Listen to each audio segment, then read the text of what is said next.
Medan perang kita sehari-hari itu pikiran kita. This is the battlefield.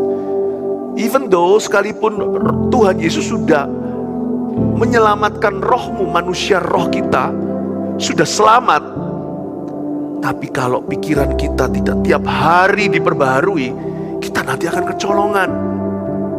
Banyak orang percaya kalau aku punya barang itu aku pasti bahagia, makanya dia menghalangi happiness atau sukacita yang Tuhan sudah sediakan setiap harinya. Aku kalau nanti menikah, bagi mereka yang jomblo nih, pasti kalau aku punya pacar, aku pasti super bahagia. Buktinya nanti waktu pacaran, terus tukaran, berantem melulu, gak happy juga dia. Orang yang bujangan, yang lajang, kira kalau nanti menikah dia pasti bahagia. Orang yang pernikahannya gak bahagia berkata, dulu waktu aku single, aku lebih happy. Orang miskin harta berkata, kalau aku kaya, bisa beli segala sesuatu, gak perlu mikir. Seperti orang itu, kita lu sama-sama SD, dia sekarang jadi sultan, saya jadi sultan apa ya? Susah. Dia sultan, saya susah. Nggak tentu. Tolong diinterview. Orang yang hartanya sedikit nggak happy karena iri. Kalau aku punya segala sesuatu kan pasti aku happy. Orang kaya itu kelihatannya happy, tebar pesona, tapi di rumah berantakan kayak neraka.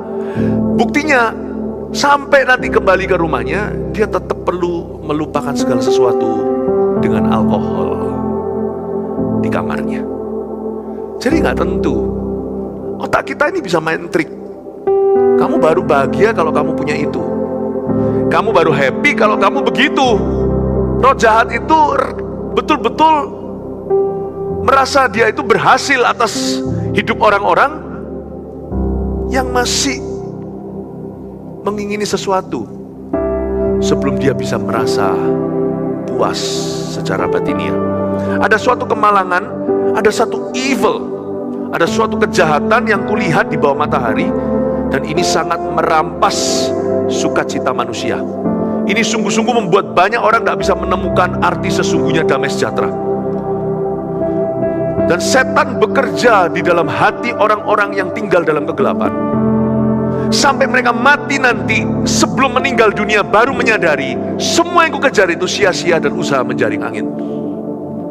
Tapi setan tidak punya kendali atas hidup orang-orang yang hatinya diserahkan kepada Tuhan Yesus, yang hati pikirannya dipenuhi dengan Roh Kudus dan kebenaran firman. Setan tidak punya kemalangan apa-apa dalam kehidupan orang itu, baik orang itu kaya secara harta atau orang itu miskin secara harta. Setan tidak punya kuasa atas diri orang-orang yang percaya kepada firman Tuhan. Mungkin orang-orang di perjanjian lama itu semua berlomba-lomba kalau bisa hidup selama-lamanya. Bahkan sekarang pun di dunia modern orang masih berlomba-lomba loh untuk hidup selama-lamanya. Lucu loh manusia itu. Kita operasi sana-sini itu supaya kita awet muda.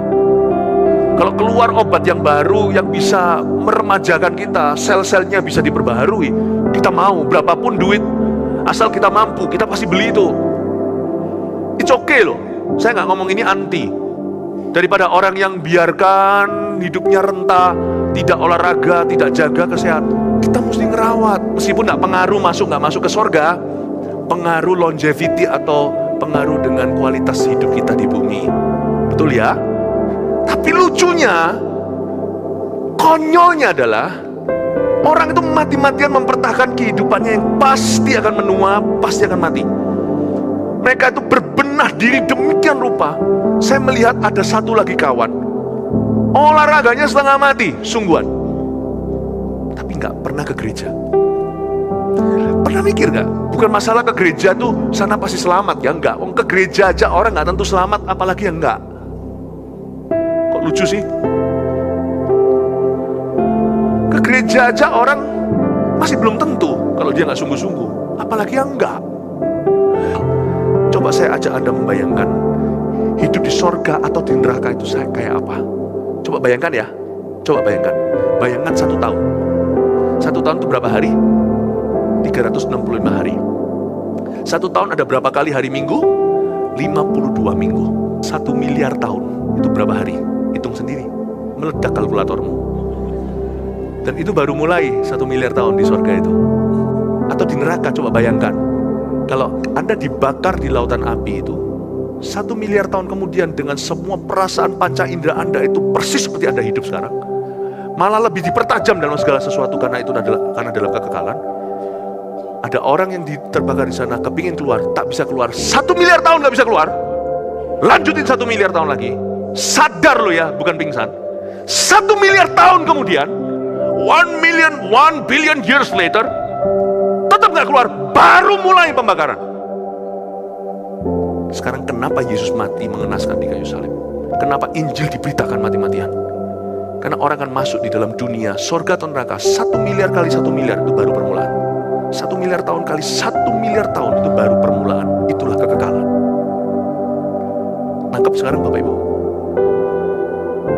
Why preaching the gospel is so important? Why Jesus died like that? Kenapa Yesus mati kayak gitu? Karena waktu tidak akan cepat berlalu di dalam kekekalan, tapi waktu akan selama-lamanya. Tapi anehnya manusia itu mati-matian investasi untuk hidup yang cuma 1 tetes dibanding kekekalan. Kita bisa hidup sampai 90 tahun itu pun itu cuma 1 tetes. Apalagi orang yang 70-80 sudah mati, itu cuma 1 tetes. Kita investasi mati-matian untuk 70-80 tahun ini. Gua harus se-happy-happynya. Kalau gua nggak happy, gua bunuh diri. Demi 70-80 tahun, misalnya kalau 70-80 tahun saya nggak happy, asal saya punya pahala di sorga, saya diselamatkannya, saya rasa ketebus kok ya. 70-80 tahun yang penuh merana pasti tertebus dengan 1 miliar tahun kali 1 miliar tahun yang penuh dengan pahala. Ketebus nggak? Ketebus nggak? Jadi kita bisa melihat bahwa apapun yang kita bisa miliki dan nikmati secara jasmani itu nggak tentu akan membahagiakan hati. Jeripaya manusia adalah untuk mulutnya. Kebahagiaan yang sifatnya bisa kita rasakan di dunia ini, yang kita bisa jamah, kita bisa cicipi, kita bisa cium, itu semuanya sementara sifatnya. Segala jeripaya manusia adalah untuk mulutnya, namun keinginannya tidak terpuaskan. Ilusi yang ada di dunia adalah ada orang-orang yang seolah-olah punya segala sesuatu. Mereka disebut dalam bahasanya pengkhotbah di ayat 3, jika orang memperoleh 100 anak, hidup lama sampai mencapai umur panjang, kalau perlu 2 kali 1000 tahun dia hidup lagi, hidup selama itu nggak tentu jaminan bahwa orang itu pasti happy. Some people have the outward signs of a happy life. Ada orang tertentu yang punya menunjukkan tanda-tanda dari luar kelihatannya, faset atau tampak luarnya kelihatannya orang itu happy banget. Tapi nggak tentu. Hatinya bisa kosong dan hampa. Nggak tentu. Karena itu hati-hati dalam kita membangun hidup kita. Jangan kita definisikan bahwa happy itu apa yang dipakai oleh orang, apa yang dibeli oleh dia. Happy itu berarti orang-orang yang mengelilingi dia. Hati-hati. Happy itu gak ada hubungan dengan semua itu secara langsung. Itu tambahan saja. Jangan sampai kita berkata, aku kalau punya itu baru aku happy. No. Happy tidak perlu nunggu. Sekarang juga dengan sedikit maupun dengan banyak, kalau hati kita di tempat yang tepat, kita bisa bahagia penuh. Happy tidak usah dicari. Bahayanya di sini, ini ilusinya. Kita yang sebelah sono, sebelah sini, kita nggak ngerti dunia mereka. Tapi kita sangat cemburu dan iri dengan dunia orang-orang ini. Kita berkata kalau aku punya orang itu punya, kalau aku punya ini yang dia miliki, aku punya itu yang dia punya, aku punya ini dan itu yang orang itu miliki, aku pasti happy. Itu asumsi. Karena orang itu yang di sebelah sono, yang punya semua itu, dia juga nggak happy. Dia juga lihat orang lain. Kan lucunya manusia lihat manusia, yang kita lihatin itu lihat orang lain pula. In this world, di dunia ini tanpa Kristus, no one is happy. Gak ada orang yang menikmati hidupnya. Jangan-jangan waktu orang itu lagi stres, ya, ngalami jerat hukum misalnya dan sebagainya, mungkin dia juga iri sama Anda. Padahal di mata Anda nggak punya apa-apa. Dia mungkin berkata, kalau aku dulu hidup lebih sederhana, enak ya, nggak se-stres ini hari ini. Lucu ya, sana nunjuk situ, aku happy kalau jadi seperti dia. Yang sini nunjuk sana, kalau aku berhenti sampai titik itu kan aku lebih happy. Semua orang di dunia ini penasaran, tidak ada satupun yang menikmati. Itulah kejahatan atau kemalangan yang Salomo temukan di bawah matahari. Setiap orang merana kecuali mereka menemukan kasih karunia Allah. Amin Bapak Ibu Saudara. Anggap ya, yang single gak usah merasa begini. Saya juga gak doakan supaya Anda jomblo forever. Tapi Anda gak usah berkata, kalau aku married, aku pasti bahagia. Coba interview, gak usah jauh-jauh. Tanya orang-orang yang pernikahannya gak bahagia, di sini aja ada. Kalau mereka bisa kasih saran, Dek atau Nak, lu jangan tergesa-gesa, pilih yang benar. Kalau seperti tante ini tante beneran. Sudah gak bisa, nyesel juga telat. Tante dulu lebih happy waktu umur-umurmu. Cuman mereka gak mau ngaku aja, pendetanya yang sekarang bocorkan. Gak tentu. Jadi gak usah kita itu iri sama siapa-siapa.